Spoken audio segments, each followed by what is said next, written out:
Mga Lods, gets ko na, no, napagtanto ko lahat bakit hindi okay ngayon si VP Inday Sara at saka si Martin Romualdez. Hindi naman dahil dun sa confidential funds lang, no? Di ba? Buti na lang talaga hindi matabil, no, ang dila ni VP Inday Sara. Hindi siya masyadong naninira at nagsasabi ng kung ano-ano. Focus lang siya, trabaho lang siya. Kaya pala, no? Kaya pala ganyan na ngayon yung treatment ni VP Inday Sara, 'di ba, kay Romualdez, may malalim pala na dahilan. At alam niyo mga Lord, sa palagay ko, ang isang malalim na dahilan ay itong si Romualdez. Diyos ko, close na close pala sila. Close na close pala sila. 'Di ba, ng mga liwang grupo, lalo na si Franz Castro. Kaya pala, kasi nga naman, tama nga naman, bakit makikipag-close si VP Inday Sara kay Romualdez? Bakit siya didikit kay Romualdez? Diba? Bakit siya makikipagsundo doon? Ang mga kasundo ni Romualdez, mga makakagrupo, mga kaban ni VP Inday Sara. Diba? Simple logic lahat eh.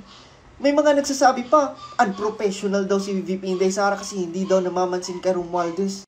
Excuse me, no?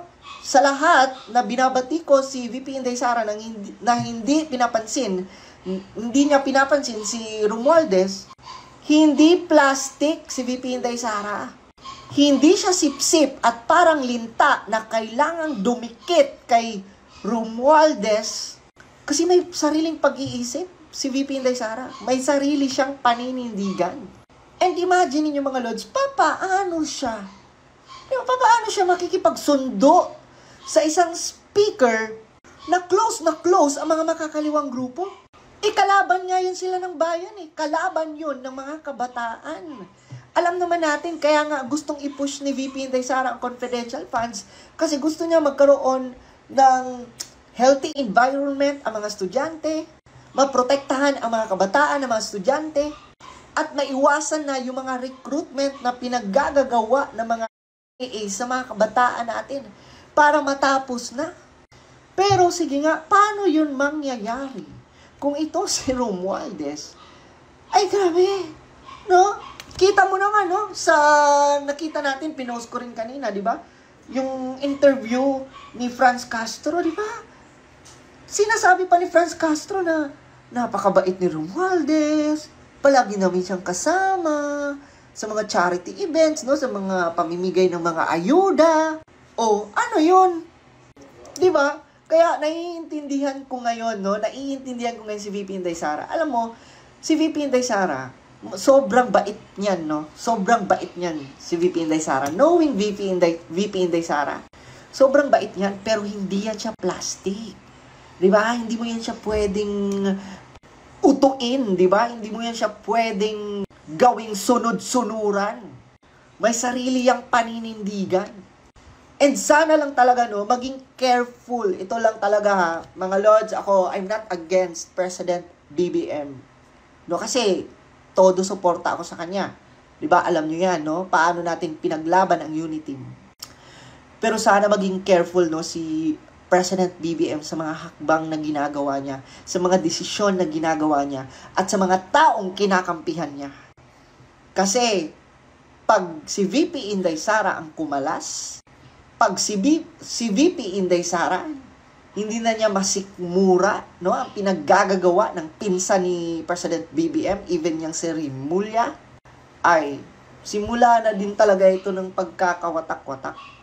At alam nyo naman, majority of the votes ni President BBM, nangyari yon kasi katandem niya si VP Inday Sara. For your information, marami dito sa Mindanao, di ba? Pinili si President BBM, it's because andun si VP Inday Sara. Kasi pinili ni VP Inday Sara si President BBM. That's reality. Reality po yan. Kaya sana ipagdasal natin, no, na mas maprotektahan yung relationship nila President BBM at VP Inday Sara. Kasi kung hindi na yan masikmura ni VP Inday Sara, ewan ko na lang talaga. Mga Lods, may nakita ako, basahin natin. The House of Representatives, led by Speaker Martin Romualdez, has earned the title House of the People through a combination of strong job satisfaction with a 70% approval rating and an even higher trust rating of 73%. Alam nyo mga Lods, ang ikinapagtataka ko lang kasi masyadong buhat na buhat nila ngayon ang bangko no, ng House of Representatives. Lalo na yang si, di ba, Martin Romualdez. Di ba, masyado nilang hina-hype up. Masyado talaga nilang pinapakita sa tao no, na okay sila, okay yung performance nila, di ba? May pasabi-sabi pa nga sila, House of the People. Paano kayo naging House of the People? Eh, hindi nyo nga napakinggan, di ba, yung sigaw ng mamamayan. Hindi nyo nga kami pinapakinggan, di ba, na isa publiko ang mga pondo na napupunta sa inyo. Di ba? Papaano kayo naging House of the People na hindi naman kayo nakikinig sa mga tao? Ang aga nyo naman para i-mind conditioning ang mga tao. Di ba? Sa totoo lang, halata na talaga ang mga pinaggagawa nyo.